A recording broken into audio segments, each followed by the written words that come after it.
started researching. We got focus groups or discussion groups of guys together, ages 15 to about 21. We did about 9 of those here in Atlanta and started asking them all these questions. And then we would go to the malls, we would go to Starbucks, we'd go to guys on the street and just say, hey, if we give you like this great candy bar, would you answer these questions? And most of them said yeah and poured out their hearts. And so then, but that wasn't enough. We started hearing some really major surprises as we were going along in these focus groups. And we thought, gosh, is this just like a few guys in Atlanta that really feel this way, or could this be really how every guy feels? So we undertook a big, expensive national survey. We got a professional designer who designs surveys for the Census Bureau to help us create this great survey. And we sent it out, and 400 guys, this was a scientific, nationally representative survey, 400 guys responded, and they answered about 25 of our questions. And we got the results. We were just blown away. We realized we hadn't interviewed the 100 strangest guys here in Atlanta, that this was common to man. That's good to know. Yeah. But what is this all about?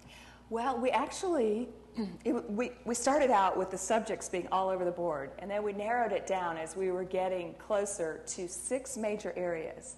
And we didn't want to just cover everything that all the other books had covered.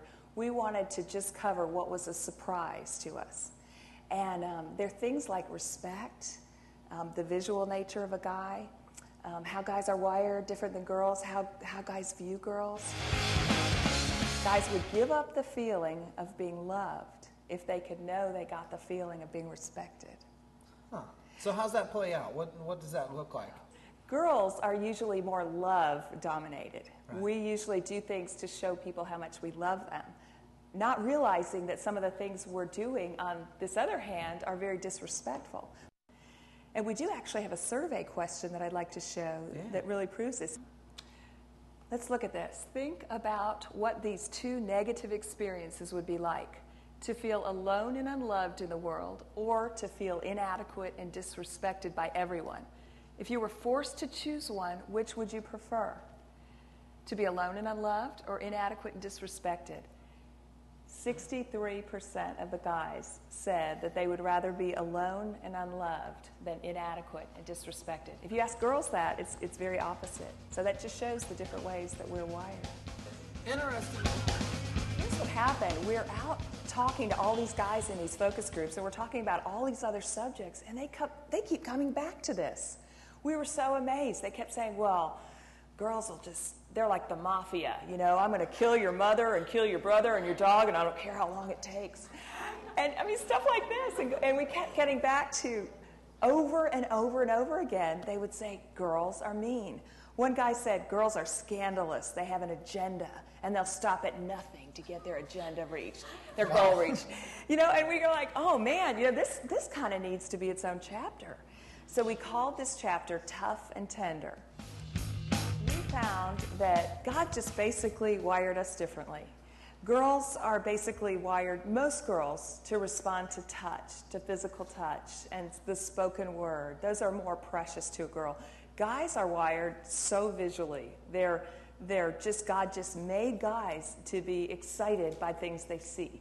Now, 25% of girls are visual too, so some of you, a fourth of you in this room will understand this totally.